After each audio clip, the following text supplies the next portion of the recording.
आप देख रहे हैं यंग बाइट्स। मैं हूं आपके साथ पूजा ठाकुर। इस समय मेरे साथ मौजूद है एडवोकेट नसार गत्तू।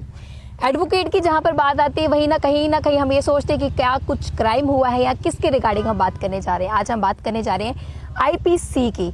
और आपको बता दें कि जब जम्मू कश्मीर से अनुच्छेद 370 हटाया गया उसके बाद आरपीसी की जगह जो है आईपीसी जो है वो लागू हो गया।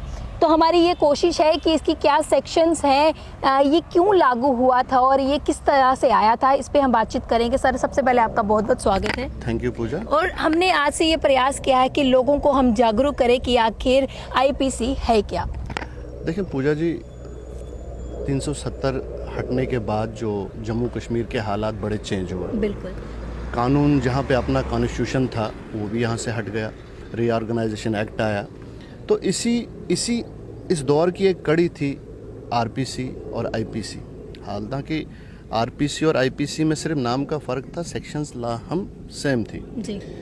तो आरपीसी यहाँ पे क्योंकि कानून अपना था, रणबीर पिनल कोड जिसे बोलते हैं, जो डोगरा डायनेस्टी का अपना कानून था, डोगरा डायनेस्टी का एक अपना बना हुआ था।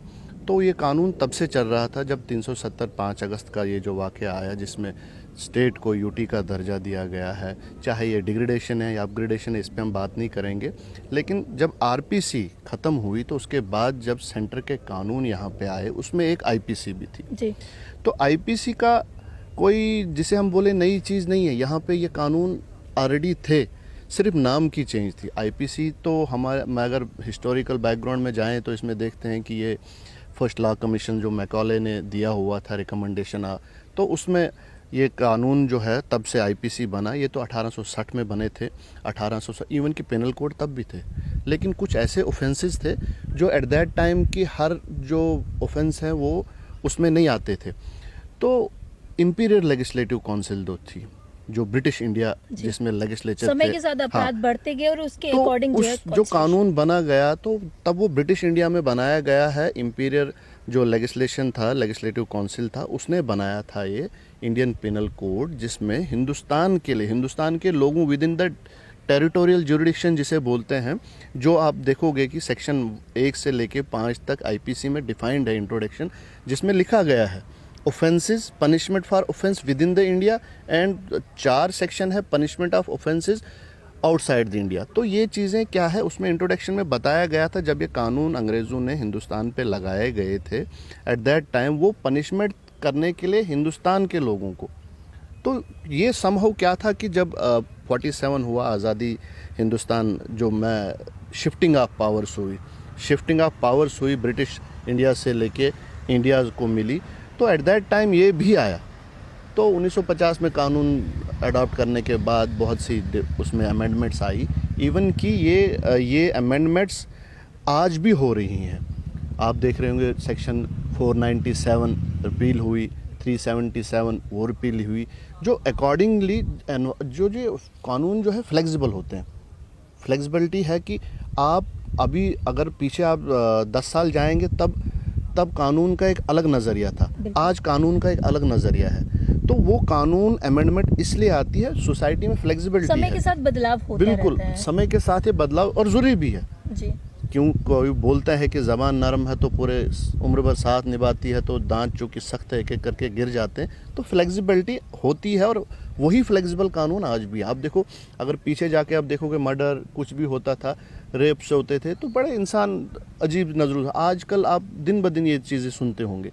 और हाईलाइट नहीं होती थी। हाईलाइट पहले इसलिए नहीं क्योंकि वो आपका माध्यम कम था। आज तो चलो बड़ा अच्छा लगता है कि हर मीडियम जो है मीडिया का है, बड़े एक्टिव हो रहे हैं। समय के साथ वो भी एक एडवांसमेंट है, नए नए लोग आ रहे हैं, नए नए मीडिया हाउसेज आ रहे हैं और चल रहा है, ये काम चल रहे हैं।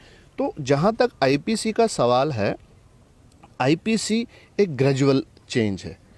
पहले मैं बोलता हूँ लखनपुर तक था, जो हम बोलते हैं आज 370 जब हट गया, देखो ये भी एक ग्रेजुअल चेंज है, पहले वहाँ तक था आज यहाँ तक है। बिल्कुल। तो ये ग्रेजुअली चल रहा है। इसमें अमेंडमेंट्स आई, इसमें कुछ चीज़ें नई आई, कुछ जो ऑलरेडी थी जो अब एग्जिस्टेंस में नहीं थी उनको ख़त्म किया गया। तो ये आईपीसी जो है ग्रेजुअल चेंजेस हैं, इसमें सेक्शन नई भी आती हैं। आप देखते होंगे रेप्स में कितनी ही सेक्शंस आई, पहले 376 था, अब A B C D है। ऐसे मर्डर में कितने ऑप्शंस आए, या बाकी चीज़ें हैं उनमें कितनी ही अमेंडमेंट्स आई, तो अमेंडमेंट्स कानून एक मैंने कहा तो कहीं ना कहीं लोगों को जानकारी नहीं होती है कौन से अपराध की कौन सी सज़ा दी जाती है, तो कहीं ना कहीं हमने ये प्रयास किया है कि लोगों तक पहुंचाया जाए कि क्या कौन से अपराध की कौन सी सज़ा है। सेक्शन पहले से लेके 5 तक की बात की जाए तो इसमें इंट्रोडक्शन, इसमें ही पूरा बताया जाता है कि आखिर आईपीसी क्या है। देखिए, आईपीसी जो इंट्रोडक्शन पार्ट है, जो आप बोल रहे हैं कि आपने ये प्रयास किया, शुरू किया है, बहुत अच्छा भी है। मुझे बड़ा अच्छा लगा कि मैं एज ए प्रोफेशन में कि 1 से लेके 5 तक अगर मैं बात करता हूँ या 5 से लेके 10 तक कोई और बात करता है, तो जो मैं अगर 1 से 5 लेके चलते हैं, पहले तो आपका टाइटल आता है कि भाई ये इंडियन पिनल कोड है, ये डेफिनीशन है, इसमें क्या आता है। फिर सेक्शन 2 में आता है कि पनिशमेंट, ऑफेंसेस क्या क्या आते हैं इसमें, और किस किस को किस ऑफेंस में आप बंदे को सज़ा दे सकते हो। फिर इसी 1 से 5 में जुरिडिक्शन आती है, क्या ये आईपीसी जो बांग्लादेश में है या यूएस में है या ब्रिटेन में वो लोग बैठे, क्या ये उस पर लागू होती है या नहीं होती है। अगर होती है तो क्या कंडीशंस है। वो 4 सेक्शन में है कि आउटसाइड इंडिया जो टेरिटरी है वहाँ पे किन लोगों पे ये एक्सटेंड होती है आईपीसी, और यहाँ जो 5 है कि इंडिया में रह के भी किन लोगों पे ये आईपीसी एक्सटेंड नहीं होती है। तो ये बड़ा एक ना जिसे हम बोलते हैं बिल्कुल यूनिक सा स्टाइल है। जैसे हम यहाँ पे बैठे हुए हैं, क्या मुझ पे आईपीसी लगती है, आप आए हो क्या आप पे आईपीसी लगती है। तो ये चीज़ें इस डेफिनेशन पार्ट में कहीं ना कहीं डिफाइन करके तो जो इंटरप्रेट नहीं लगती है। देखिए, ये वो लोग हैं जो इसमें डिफाइंड हैं 5 सेक्शन में। ईयरमैन है जो गवर्नमेंट ऑफ इंडिया के लिए काम करते हैं लेकिन रहने वाला बाहर वाला है। आपके जो जिसे हम बोलते हैं कोई सर्विसेज प्रोवाइड करते हैं, जो बाहर के मुल्कों के हैं, वो यहाँ पे सर्विस प्रोवाइड करते हैं, उन पे भी ये लागू नहीं होगा। लागू होगा, कानून होगा, लेकिन दे विल बी जो ट्रीट किए जाएंगे उनके अपने कानून के तहत। अगर उसने हमें यहाँ धोखा दिया तो उनके कानून के तहत वहाँ पे उनको सज़ा होगी। तो ये कुछ डेफिनेशन है जिसमें ये अलग अलग किया गया। बाकी जो हम यहाँ रहते हैं, जितने भी सिटीजन्स हैं, चाहे वो एडल्ट हो, चाहे वो माइनर हो, चाहे वो ल्यूनेटिक हो, जितने भी with the the territory of India जो हैं, जितने भी लोग हैं, जो भी इस कानून, जैसे हम सिटीज़न, जो हम प्रेम्बल पढ़ते हैं वी द सिटीज़न ऑफ, तो वो जो सिटीजन्स हैं उन सब पे आईपीसी लागू होती थी। और जो एक्सटेंशन अब हुई जम्मू कश्मीर में, क्योंकि जम्मू कश्मीर ने अबाइड किया हुआ था constitution of India prior to 370 जो 5 अगस्त के बाद, लेकिन उसके बाद जब रीऑर्गेनाइजेशन हुई, जब 370 को जिसे बोलते हैं एक स्पेशल प्रोविज़न थी कॉन्स्टिट्यूशन ऑफ इंडिया में, उसे हटाया गया।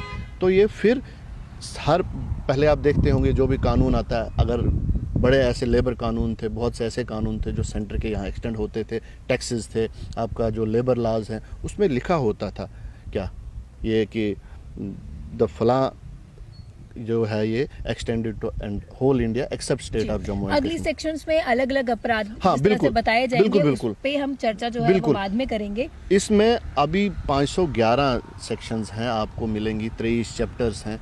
तो अगर 511 सेक्शंस की बात करने बैठे तो शायद मुझे लगता है कि महीने 2 महीने लग जाते हैं। तो अलग अलग सेक्शंस हैं, अलग अलग बहुत सी ऐसी चीज़ें हैं जो मैं कहता हूँ रूटीन में आपको मिलेंगी नहीं। वैसे कानून है, आपके घर में कोई रात को आता है उसके लिए कानून है। ये चीज़ें जो लोग बड़े अवेयर हैं, छोटी छोटी चीज़ों को लेकर अनअवेयर है लोग, उनको और आम लोगों को ये चीज़ें पता नहीं, अपने राइट्स का पता नहीं है। आपको ये नहीं पता है कि मैंने किसी ने मेरे घर के सामने ये पत्थर डाला है, आप कहाँ पे जा सकते हो, किसको बोल सकते हो, ऐसे पब्लिक न्यूसेंस चीज़ें हैं। तो ये चीज़ें बड़ी हैं, ये बड़ा अच्छा इनिशिएटिव, बिल्कुल आप ये जो इनिशिएटिव है बहुत अच्छा है, इसको एक्सटेंड करो और भी बाकियों को जोड़ो। तो ये बहुत अच्छा इनिशिएटिव मेरे ख्याल से। Thank you so much sir हमारे साथ जुड़ने के लिए। तो जिस तरह से आज हमने आईपीसी की बात की और इसकी सेक्शंस की जिस तरह से इंट्रोडक्शन आज आपको बताएगी, अगले कार्यक्रम में हम आपको अगली सेक्शन बताएंगे और ये भी बताएंगे कि कौन से अपराधों की कौन सी सजा मिलती है। तब तक के लिए आप देखते रहे यंग बाइट्स। फिर जर्नलिस्ट अभिषेक बड़ू के साथ मैं पूजा ठाकुर, यंग बाइट्स जम्मू।